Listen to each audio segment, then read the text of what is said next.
Thursday afternoon வந்து D நகர் போனோம். இந்த சின்ன பையனுக்கு பார்த்தீங்கன்னா அந்த காற்று கொஞ்சம் வீசினாலே போதும் உடனே தூங்கிடுவான். எதுக்காக டி நகர் போனோன்னா, என்னோட ஹஸ்பண்ட் பர்த்டேக்கு அள்ளிக்கோ அள்ளிக்கோ அப்படின்னு சொல்லிட்டு ஷர்ட் எல்லாம் பாதி அள்ளி எடுத்துட்டு வந்தல. அதில் வந்து பாதி வந்து அவருக்கு செட் ஆகல, ஒரு 6 ஷர்ட்டு. ஆனால் அது ரிட்டர்ன் மாற்றலாம் அப்படின்னு சொல்லிட்டு நானும் அம்மா பசங்க எல்லாரும் கிளம்பி போனோம்.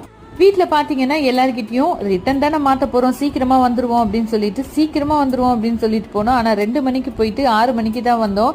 எல்லாரும் இதான் சீக்கிரமா அப்படின்னு சொல்லிட்டு எங்கள் வீட்டில் கேட்டாங்க. நம்ம என்னங்க பண்ணது, அது உள்ளே போனால் டைமே தெரியறதில்ல. சரி சொல்லிட்டு அவருக்கு பிடிச்ச மாதிரி ஒரு 6 ஷர்ட்டு ஒரு டிஷர்ட் எடுத்துகிட்டு வந்துட்டேன். என்ன போலவே யார் சீக்கிரமாக வந்துடுவேன்னு சொல்லிட்டு லேட்டாக வருவீங்க அப்படின்னு சொல்லிட்டு மறக்காமல் கமெண்ட்ஸில் சொல்லுங்கள். காரில் வைக்கிறதுக்காக ஒரு குட்டி முருகரும், எனக்கு ரொம்ப பிடிச்ச என்னோட சிவனப்பா நான் எப்படி நினச்சனோ அதே மாதிரி எனக்கு கிடைச்சாரு. 18,000 பர்ச்சேஸ் பண்ணதுக்கு கிஃப்ட்டுன்னு ஒன்று கொடுத்தாங்க அந்த கடையில். ரொம்பவே சூப்பராக இருந்துச்சு. இந்த பேக் தான் 4 துணி வச்சோடனே ஜிப்பர்